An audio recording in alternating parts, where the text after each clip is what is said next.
मैं आपको बता रहा हूं, परमेश्वर कुछ खास करने जा रहा है आपकी लाइफ में, लेकिन हमें समझने की जरूरत है। और इसके लिए मैं कुछ शारीरिक एग्जाम्पल्स, कुछ देशों के एग्जाम्पल्स आपको दूंगा और उसके बाद आत्मिक चीजों की एग्जाम्पल आपको दूंगा, ताकि आप समझ सकें कि एग्जाम्पल के साथ, एग्जाम्पल दृष्टांत के साथ दृष्टांत जब यीशु मसीह सिखाते थे तो लिखा लोगों को अच्छी तरह से समझ आ जाती थी कि परमेश्वर मुझसे क्या कह रहे हैं।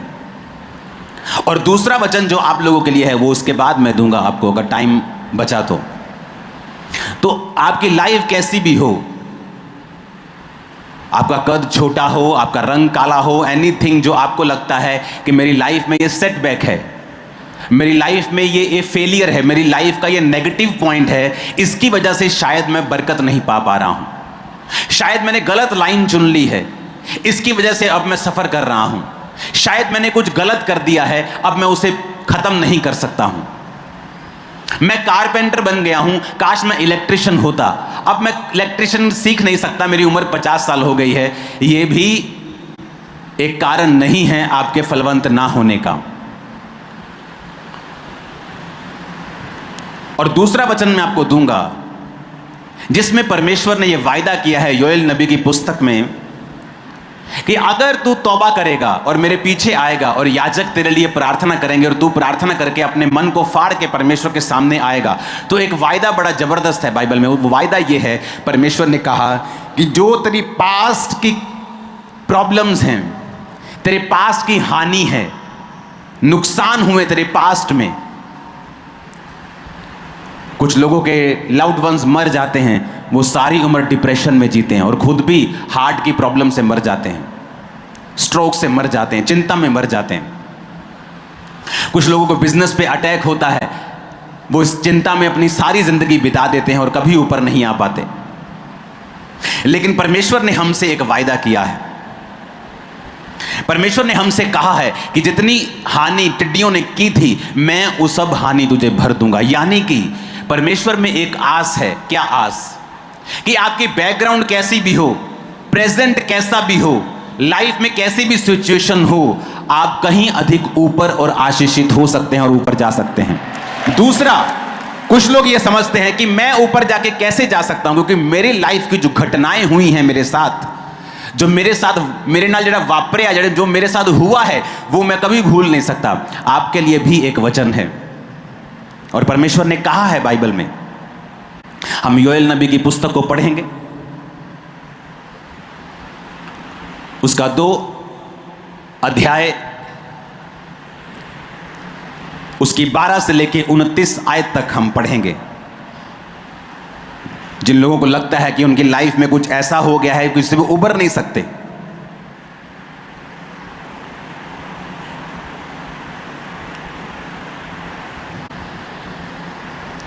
वो उस चीज से बाहर नहीं आ सकते। अब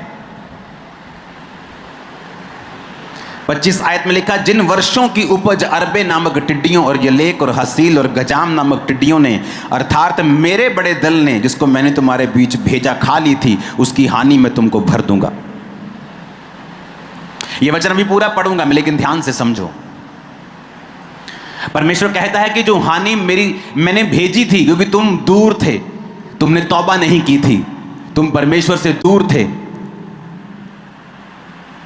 और परमेश्वर ने कहा जब तुम मेरे पास आओगे, अपने मन को फाड़ोगे, अपने आप उपवास रखोगे, जब तुम तौबा करके मेरे करीब आओगे, तो जो शैतान ने तुम्हारे साथ किया मैं उसकी हानि तुम्हें भर दूंगा। वो डिप्रेशन जिससे आप कभी निकल नहीं सकते थे, चाहे वो जितनी मर्जी बड़ी घटना के कारण क्यों नहीं हुआ हो, परमेश्वर आपको निकालने जा रहे हैं उससे। उसको आपको बढ़ाने के लिए ना तो आपके प्रेजेंट की जरूरत है कि आपकी सिचुएशन अच्छी हो, परिवार अच्छा हो, फाइनेंशियल कंडीशन अच्छी हो, सेहत अच्छी हो, उसको इसकी भी जरूरत नहीं है। और उसको ये भी वो बदल सकता है जो आपके साथ आपकी जिंदगी में आपके पिछले सालों में हो चुका है। बुरी घटनाएं, divorce, accidents, business failures, setbacks, निराशाएं, रिजेक्शंस, वो कुछ भी हो सकता है। लेकिन परमेश्वर ने कहा मैं उन सब से तुमको उबार दूंगा और तुमको खड़ा कर दूंगा। ऐसा कोई नहीं कर सकता, ऐसा कोई नहीं कर सकता कि तुम्हारे पास्ट से भी तुम्हारे बीते कल से भी तुम्हें वो आजाद कर दे और तुम्हें नया आदमी बना दे। हालेलुया। योएल नबी की पुस्तक 2 उसकी 12 आयत में लिखा है, हम अब पूरा वचन पढ़ेंगे, क्वायर के साथ हम मिलकर यह वचन पढ़ेंगे।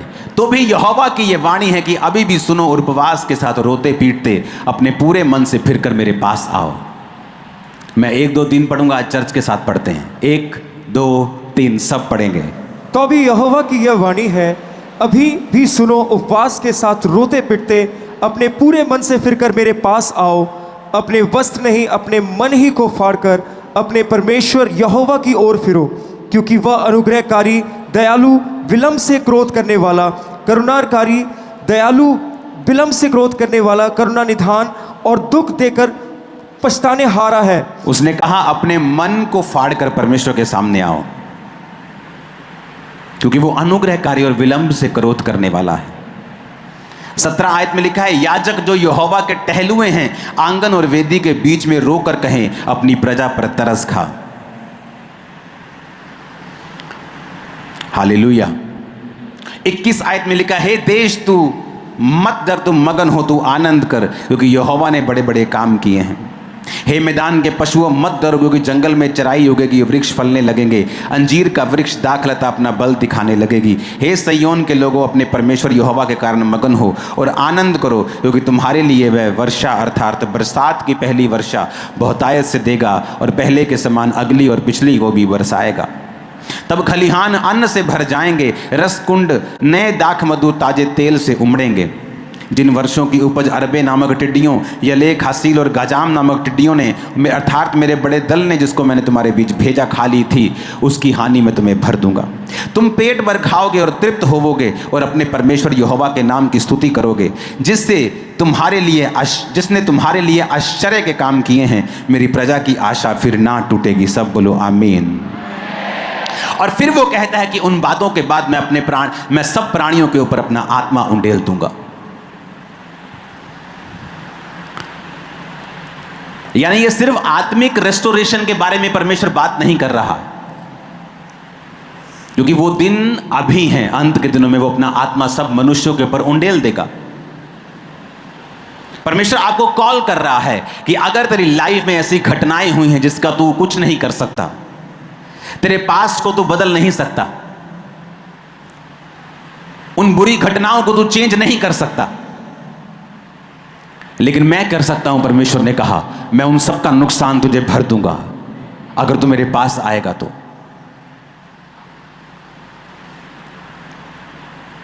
आज जब एक रिजेक्शन किसी को मिलती है तो वो सारी उम्र कड़वा रहता है कि फलाने व्यक्ति ने, फलानी औरत ने, फलाने आदमी ने मुझे डाइवोर्स दे दिया, और वो सारी उम्र उसके लिए कड़वा रहता है। फलाने मेरे भाई ने मुझे धोखा दे दिया, और सारी उम्र उस कड़वाहट के साथ वो अपने आप को बीमार करके जीता है। लेकिन परमेश्वर का एक वायदा है कि जब तुम यीशु मसीह की ओर आओगे, वो तुम्हारे पास्ट को भी हील कर देगा। ऐसी किसी के पास ताकत नहीं है जो यीशु मसीह के पास है। इसलिए बाइबल कहती है, जब यूसुफ अपने भाइयों से मिला तो उसने कहा, जो तुमने मेरे साथ पास्ट में किया मैं उसे भूल जाता हूं। और परमेश्वर ने उनके रिलेशनशिप को रिस्टोर करके उसके भाइयों के साथ फिर उसका मेल मिलाप करवा दिया। उत्पत्ति 26 उसकी 1 से 14 आयत में जब आप पढ़ेंगे, आपको इजहाक का जिक्र मिलता है, और वचन कहता है कि उस देश में अकाल पड़ा, और वो पहले अकाल से अलग था जो अब्राहम के दिनों में पड़ा था। इसलिए इजहाक गरार को पलिश्तियों के राजा अबीमेलेक के पास गया। वहां यहोवा ने उसको दर्शन देके कहा, मिस्र में मत जा, जो देश में तुझे बताऊं उसी में रहे। तू इसी देश में रहे और मैं तेरे संग रहूंगा, तुझे आशीष दूंगा, और जो शपथ तेरे पिता से मैंने खाई थी उसको पूरा करूंगा। अब देश में क्या है? अकाल है। लेकिन परमेश्वर का वचन अब इजहाक को कहता है, तू कहीं मत जाना, तू कहीं भी मत जाना, मैं तेरे संग रहूंगा। और अगर आप इसकी पूरी स्टोरी को पढ़ेंगे तो आपको बड़ी हैरानी होगी इस स्टोरी को पढ़ के, कि जब जहां इजहाक रहता था उसने ये नहीं बताया था कि मेरी पत्नी है, क्योंकि लोग उसकी पत्नी को ले लेते। लेकिन उसने परमेश्वर की आवाज के ऊपर भरोसा किया और अपनी जान की भी परवाह नहीं की। और वचन कहता है वो उसी देश में जब उसने बोना शुरू किया तो उसकी फसल 100 गुना फल लेके आ रही थी, जबकि बाकी लोग प्यासे मर रहे थे, अकाल से मर रहे थे। इसहाक की गाय, बैल, भेड़, बकरियां, लैंड, पैसा, जमीन, सारा कुछ परमेश्वर 100 गुना तेजी के साथ आशीषित कर रहे थे। इसहाक घबराया नहीं कि यहां पे मेरी पत्नी को कोई देख लेगा या मुझे मार के मेरी पत्नी ले लेगा। उसने भरोसा किया परमेश्वर के वचन के ऊपर। आप रिस्क नहीं ले सकते। आपको डर लगता है आपके रिश्तेदारों से, डर लगता है समाज से, डर लगता है परिवार से, तो आप परमेश्वर की आशीष के काबिल भी फिर नहीं हैं। क्योंकि अगर आपको परमेश्वर की आशीष लेनी है तो आपको निडर होके, आपको एकदम से परमेश्वर की ओर देखना पड़ेगा और अपना उद्धारकर्ता उसे मानकर, अपना सोता उसे मानकर उसी का पीछा आपको करना पड़ेगा। इसहाक कह सकता है परमेश्वर तू मुझे क्यों इस देश में रख रहा है, अच्छे किसी देश में भेज जहां मुझे मेरी जान का खतरा ना हो, मेरी वाइफ को खोने का खतरा ना हो, जहां पर कोई अकाल ना हो। लेकिन परमेश्वर ने कहा मैं तुझे इसी देश में आशीष दूंगा और बरकत दूंगा। और वचन कहता है राजा के दिल में परमेश्वर ने उसके लिए रहम डाला, राजा ने भी उसके लिए बरकत दी, परमेश्वर ने भी उसको बरकत दी। और बावजूद इसके कि आसपास सब अकाल था, परमेश्वर ने इसहाक को 100 गुना फल दिया। आज जब आप फैसला कर लेंगे परमेश्वर की आवाज को सुनकर उसका पीछा करने का, किसी से घबराने का नहीं, किसी के और देखने का नहीं, और सिर्फ प्रभु की ओर देखने का, आज के बाद आपका पास्ट हील होगा और 100 गुना फसल, 100 गुना फल अपनी लाइफ में, अपने बिजनेस में, अपने परिवारों में, अपनी योजनाओं में आप पाने वाले हैं यीशु मसीह के नाम में।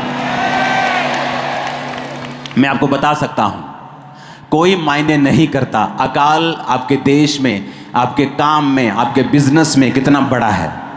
मायने ये रखता है कि क्या आप लोग परमेश्वर की आवाज को सुन पा रहे हैं या नहीं। हालेलुया। आज तेल के झगड़े चल रहे सब तरफ। इंडिया को धमकाया जा रहा है कि तेल तुम अगर लोगे रशिया से, क्योंकि वो सस्ता बेचता है, तो हम तुमको 50% टैक्स लगाएंगे एक्स्ट्रा। और लोगों को शायद लगता होगा कि तेल की वजह से देश अमीर हैं, लेकिन ऐसा नहीं है। अब मैं आपको एग्जाम्पल देता हूं कि प्रॉब्लम आपका आसपास नहीं है, प्रॉब्लम आपका माइंड सेट है। यहां पर प्रॉब्लम है। प्रॉब्लम गरीबी नहीं है, आपका आसपास नहीं है, आप जिस देश में रहते हैं वहां की मंदी या वहां का तेजपन नहीं है। प्रॉब्लम यहां पे है। जब यहां सॉर्ट आउट हो गया, जब स्पिरिट में हमने एक चीज कैच कर ली, आप अनस्टॉपेबल होंगे, कोई आपको रोक नहीं पाएगा।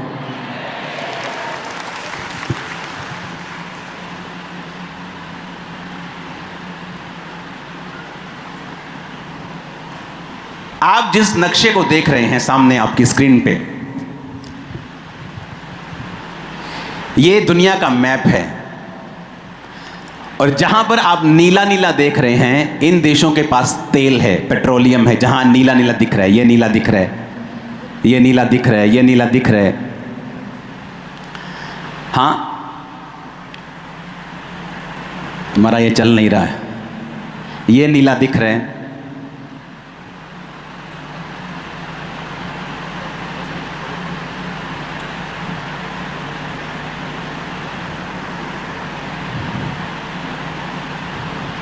पिक्चर आएगी क्या? मैं ऐसे ही करना है।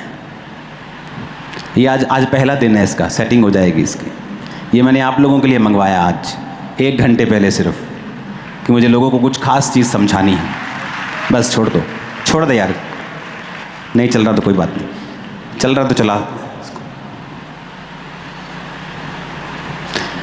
Please go. ये रशिया है जो देख रहे हो आप, ये वाला रशिया जो इंडिया को तेल बेचता है। ओके, ये मिडल ईस्ट है, जहाँ पे दुबई है, सऊदी अरब है, जहाँ तेल है। ये कनाडा, अमेरिका, ये सब वो देश हैं जहाँ पर भी तेल की प्रेजेंस है। तो पूरा स्क्रीन दिखा लड़के, हाँ ठीक है। हमें ये लगता है कि इन देशों के पास बहुत तेल है, लेकिन क्या आपको मालूम है कि इन सबसे ज़्यादा किस देश के पास तेल है? वो है वेनेजुएला। वो जो ये देश है, इसको जूम करना, वेनेजुएला, ये जो देश देख रहे हो, आपने सुना भी नहीं, कई लोगों ने होगा इसके बारे में। पूरी दुनिया का 18% यानी 5वां हिस्सा तेल जो पेट्रोलियम है, जहाँ से पेट्रोल बनता है, डीजल बनता है, मिट्टी का तेल, ये वो सब चीज़ें बनती हैं, ये यहाँ से ये इसके पास है। ये पूरी दुनिया का 18% 18% तेल इसके पास है। लेकिन अगर आप इस देश को चेक करेंगे, वेनेजुएला को, ये दुनिया के सबसे गरीब देशों में आज इसकी गिनती होती है। और यहां अगर आप देखेंगे इस गोले के अंदर, क्वालिटी अच्छी नहीं तुम्हारे कैमरा की, तुम दिखा नहीं रहे हो। हाँ, इस गोले में दुबई ये है, यूएई, ये मैं जो सेकंड गोला लगा रहा हूं छोटा सा, ये है यूएई यानी यूनाइटेड अरब एमिरेट, जहां दुबई है, अबू धाबी है, ये वो एरिया है। और अगर आप 1990 का दुबई देखेंगे तो वो बिल्कुल रेगिस्तान था। और जब तेल मिला वहाँ पे तो वहाँ की इकोनॉमी जो थी वो फलवंत होनी शुरू हुई। आप फ़ोटोज़ दिखा सकते हैं, मेरे पास समय नहीं है अब मोबाइल चेक करने का, आप साथ साथ में जो फ़ोटोज़ आपको दिखाएं। ये दुबई की फ़ोटो देखो, 1990 की और 2008 की। ये 8 के अब तो पहचान में नहीं आ रहा होगा। दुबई की और फ़ोटोज़ हैं तो दिखाओ, कौन है अंदर। ये देखो 1990 में देखो दुबई, और 2024 में देखो। 2-3 दिन पहले मैं दुबई में था, मैं आपको बता सकता हूं आप 5 मिनट पैदल नहीं चल सकते वहां पे।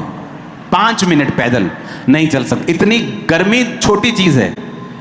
आपको पंजाब में गर्मी लगती है ना, तो एक ही दिन दुबई जाके जाओ, आपको पंजाब में सर्दी लगने लग जाएगी गर्मियों में। आप बोलेंगे यार इतनी अच्छा मौसम है यहाँ, इतनी गर्मी है वहाँ पे। 1 घंटा क्या 5 मिनट आप रोड पे खड़े नहीं हो सकते। और वहाँ की कंडीशन देखो आप, 1990 की, पीछे दिखाना पिछली फोटो, 2024 के साथ वाली। ये 1990 है और दुबई अभी 2024 में देखो। अब मैं आपको एक चीज़ समझाता हूँ। दुबई के पास सिर्फ दुनिया का, दुबई या यूएई के पास दुनिया का सिर्फ 4% तेल है इनके पास। जब ये तेल के साथ अमीर हो रहे थे तो इन्होंने दिमाग लगाया और तेल के साथ बाकी इकोनॉमी को स्ट्रॉन्ग किया। लेकिन ये जो वेनेजुएला है, ये अपना 90% जो पैसा था वो तेल से कमाता था। और जब तेल के प्राइस ड्रॉप हुए और इन्होंने अच्छी तरह से उसको संभाला नहीं, आज तेल होने के बावजूद भी यहाँ अगर आप इसकी डॉक्यूमेंट्री देखेंगे तो राशन, आपका दिल करता है आप किसी भी राशन दुकान से राशन ले आते, यहाँ नहीं है। हर एक बंदे को एक राशन की दुकान दी गई है और वहाँ से कितना राशन लेना है उसको असाइन किया गया है कि 10 किलो आटा मिलेगा तो 10 किलो आटा ही मिलेगा, तुझे इतने में गुजारा करना है। ये वेनेजुएला की हालत है, उस देश की हालत है जिसके पास दुनिया का 5वां हिस्सा तेल मौजूद है और उस तेल की वैल्यू 25 करोड़ है। इतनी वैल्यू है कि वो अमेरिका से भी आगे जा सकता है, क्योंकि वो देश साइज में छोटा है लेकिन उसकी जो ट्रिलियंस में इकोनॉमी उसकी हो सकती है, लेकिन उसने हैंडल नहीं किया और आज वो गरीब देशों की गिनती में आता है। आप इसकी हिस्ट्री पढ़ना, mostly miss world, miss universe इस देश से बहुत निकलती थी। लेकिन आज ये देश गरीब है, रीजन अपने आप को इन्होंने अच्छी तरह से संभाला नहीं। आज दुबई जैसा और यूएई जैसा देश थोड़ा सा तेल होने के बावजूद भी अपनी इकोनॉमी को स्ट्रॉन्ग करके, आज यूएई का पासपोर्ट अगर आप देखेंगे तो इतना स्ट्रॉन्ग है कि यूरोप जाने के लिए, अमेरिका जाने के लिए, इन बड़े देशों में जाने के लिए इनको वीज़ा की भी ज़रूरत नहीं है। अगर आप वहाँ की पॉपुलेशन देखेंगे, ओरिजिनल तो सिर्फ 11-12 लाख पॉपुलेशन है उनकी, बाकी सारे बाहर के लोग हैं, जो 70-80 लाख बाहर से आए हुए लोग हैं, क्योंकि वो देश रहने के लायक नहीं था। इतना गर्म है कि जब पंखे नहीं थे, एसी नहीं थे, हम इमेजिन कर सकते हैं वहाँ पे कि लोग क्यों कम थे, क्योंकि वहाँ पॉपुलेशन कम थी। इंडिया में पॉपुलेशन ज़्यादा क्यों है, क्योंकि यहाँ जो लैंड था, ज़मीन थी, वो उपजाऊ थी। तो लोग जो पुराने समय के थे वो उपजाऊ ज़मीनों के पास ज़्यादा रहा करते थे, और वहाँ उपजाऊ ज़मीन नहीं थी इसलिए कम लोग थे। लेकिन आज सारी दुनिया, सारा बॉलीवुड, सारे लोग, सारे सेलिब्रिटी दुबई में जाके सेटल होना चाहते हैं, क्योंकि उन्होंने कुछ हैंडल किया अच्छे से। कितने मेरी बात को समझ रहे हैं? अपने पैसे को हैंडल किया, अपने देश में सिस्टम बनाए कि आज हर सेलिब्रिटी दुबई में रहना चाहता है। और ये वेनेजुएला जिसके पास 18% ऑयल है, वो खत्म। एक ही देश है और इतना छोटा, इंडिया का 3-4 हिस्सा होगा, ये 4-5वां हिस्सा। लेकिन आज इतना पुअर है कि उसके लोग राशन भी ले नहीं सकते। अपने पड़ोसी को बोलो ध्यान से चल, अच्छी तरह चल। आमीन। अब ये चीजें आपको समझने की जरूरत है।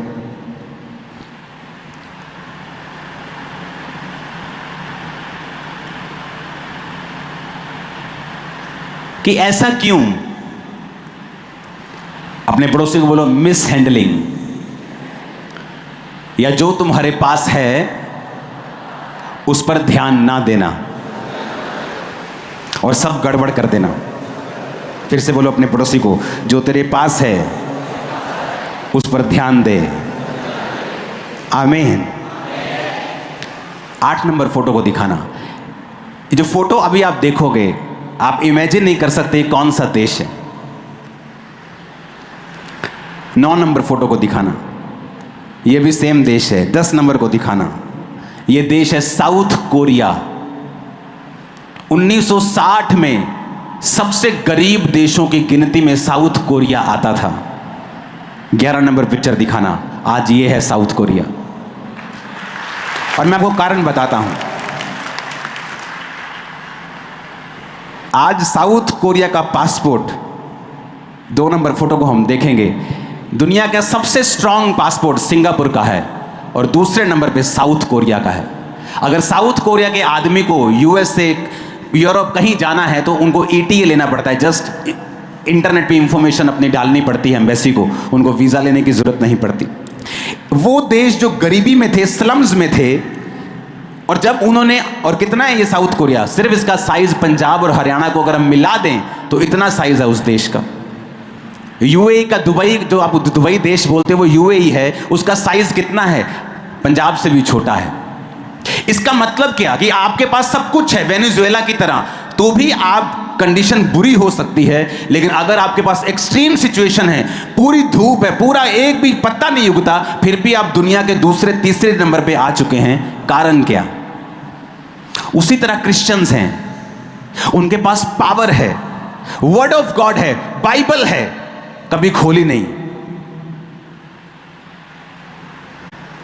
उनको पता है कि मैं अंगीकार करूंगा तो परमेश्वर मेरे साथ वैसा ही करेगा, कभी अंगीकार नहीं किया।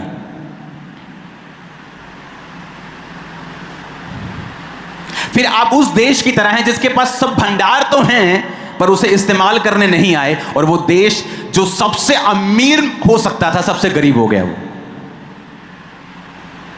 पंजाब की जितनी पॉपुलेशन है वेनेजुएला की, अगर पंजाब में हम बिहारी भाइयों को भी मिला दे जो काम करने यहां आते, 3-4 करोड़, 3 से 4 करोड़ हो जाते हैं हम, इतनी पॉपुलेशन होगी वेनेजुएला की, और उसके पास इतना तेल है कि अकेला अकेला आदमी मिलियनेयर बन सकता है, दुनिया के सबसे बेस्ट देशों की गिनती में वो आ सकता है। लेकिन मिस हैंडलिंग की उन्होंने। आज किसी क्रिश्चियन को पूछो रोजा कब रखा था, अंगीकार कब किया था, प्रार्थना कब की थी, क्या तुम्हें विश्वास है परमेश्वर ऐसा कर सकता है? वो तेल होने के बावजूद भी गरीब हैं, वेनेजुएला देश की तरह। आत्मा होने के बावजूद भी निराश हैं, क्योंकि उन्होंने वो इस्तेमाल नहीं किया जो परमेश्वर ने उनको दिया है। और दुबई जैसे देशों के पास सिर्फ दुनिया का 4% तेल है, लेकिन उन्होंने उस तेल को यूज किया और इंफ्रास्ट्रक्चर बनाया, टैक्स फ्री करके लोगों को खींचा अपनी ओर, और आज वो दुनिया का बेस्ट देशों की गिनती में आ चुका है। क्यों? उन्होंने अपने तेल को अच्छे से इस्तेमाल किया। क्या आप अपने तेल को अच्छे से इस्तेमाल कर रहे हैं कि नहीं? क्योंकि सबके पास ऑयल है, आप सबके पास है। कोई तो अपने ऑयल को खराब कर रहा है, वो व्हाट्सएप चैटिंग में उस औरत के साथ जिसका तेरा कोई लेना देना नहीं है, और कोई तो अपने ऑयल को यूज कर रहा है और उस ऑयल के साथ वो डिफरेंट चीजों को बना रहा है और सिस्टम स्टेब्लिश कर रहा है। ऑयल सबके पास है, तेल सबके पास है, क्योंकि वचन कहता है जब तुम मसीह में आते हो, a measure of faith is given unto all, कि एक कटोरा विश्वास का सबको दे दिया जाता है। लंगर खाने बैठते ना हम, ऐसे लंगर खाने बैठते हैं तो बंदा आता है, एक दाल डालता है, एक सबको उतनी दाल मिलती है, और आता है 2-2 3-3 रोटियां देता जाता है, सबको उतनी मिलती है। वैसे ही परमेश्वर के पास जब हम आते हैं तो परमेश्वर ने कहा जब तुम मेरे पास आते हो, ए मेजर ऑफ फेथ, यानी एक विश्वास, जितना मैंने अंकुर नरुला को दिया उतना तुझको दिया, उतना बेनिहीन को दिया, उतना विश्वासी मैंने तेरे को दिया, उतना सिंगर को, सबको उतना ही दिया। अब आगे कैसे हो गया कि कोई बढ़ गया कोई नहीं बढ़ा? परमेश्वर ने कहा उन्होंने अपने विश्वास को इस्तेमाल किया, छोटी छोटी बातों में किया, मेरी फैमिली ने मुझसे फाइट की, मैंने अपनी फैमिली को कुछ देर के लिए छोड़ दिया कि मैं यीशु मसीह को नहीं छोड़ूंगा। आज वो सेवा में है मेरे साथ।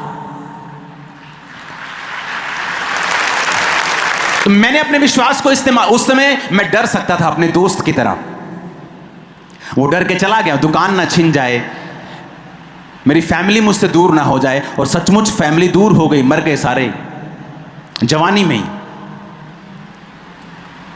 परमेश्वर ने कहा जो तुम मेरे लिए छोड़ेगा वो तू पाएगा, जो तुम मुझे छोड़ के पाना चाहेगा तू गवाएगा।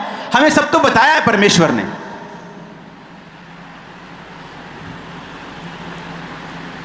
हालेलुया।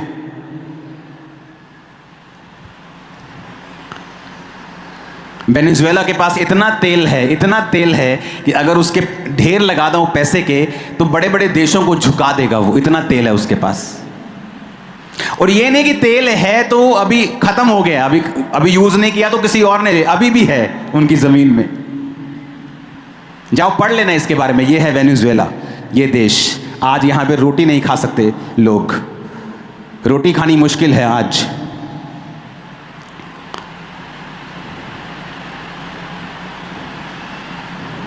इसको चेंज करना। अपने पड़ोसी को बोलो अपने तेल का इस्तेमाल कर। फिर से बोलो अपने पड़ोसी को। नहीं ऐसे नहीं, मजा नहीं आ रहा। तुम्हारा पड़ोसी मैं देख रहा हूं टीवी पे। पहले पूछो को, बोलो तेरे पास क्या तेल है और क्या तू उसे इस्तेमाल करता है। ये है वेनेजुएला, देख लो इसको। फुल में दिखाना एक बार पीछे से, बिल्कुल टेढ़ा मत हुआ कर तू। ये इसके नीचे ब्राजील है, ये अर्जेंटीना है, ये सारे देश साउथ अमेरिका की कैटेगरी में आते हैं। जरूरी नहीं जहां तेल है वहां अमीरी है, यूज कैसे किया उसको। तेल यहां भी है, बताइए कौन सा देश है? ये नाइजीरिया है।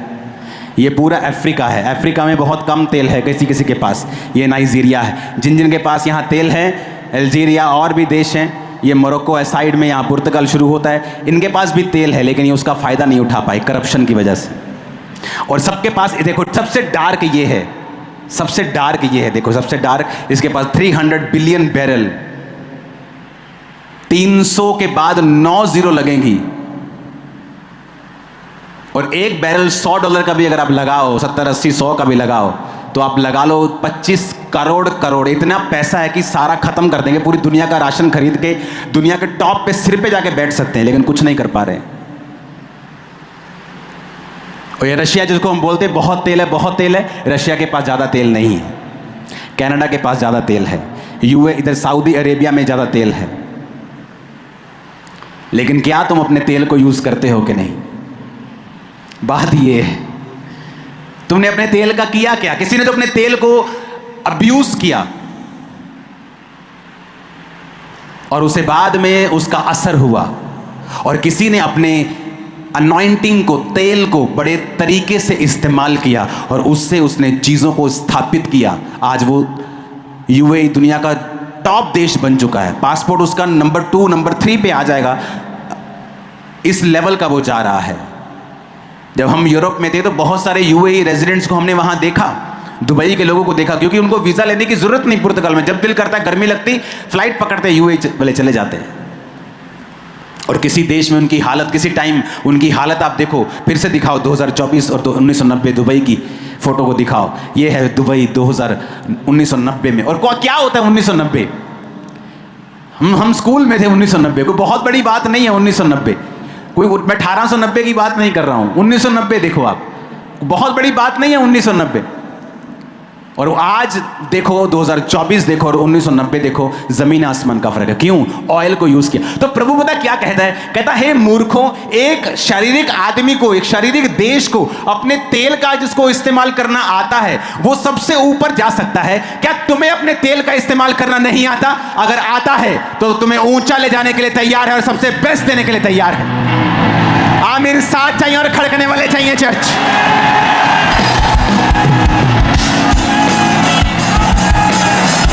हालेलुया।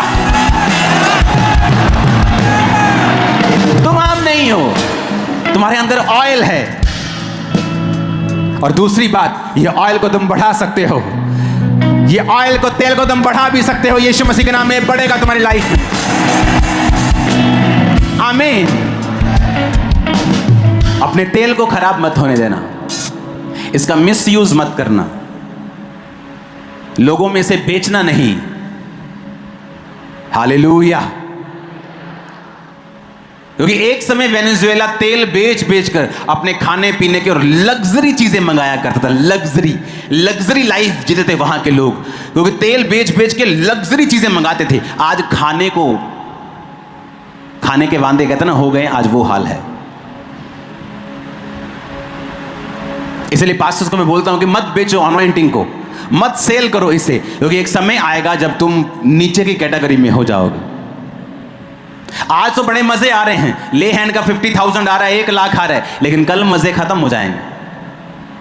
अगर लंबे मजे लेने हैं तो राइट वे में तेल को इस्तेमाल करो, और परमेश्वर तुम्हें सबसे ऊपर बनाएगा, बैठाएगा और खड़ा रखेगा वहां पर। Hallelujah, hallelujah.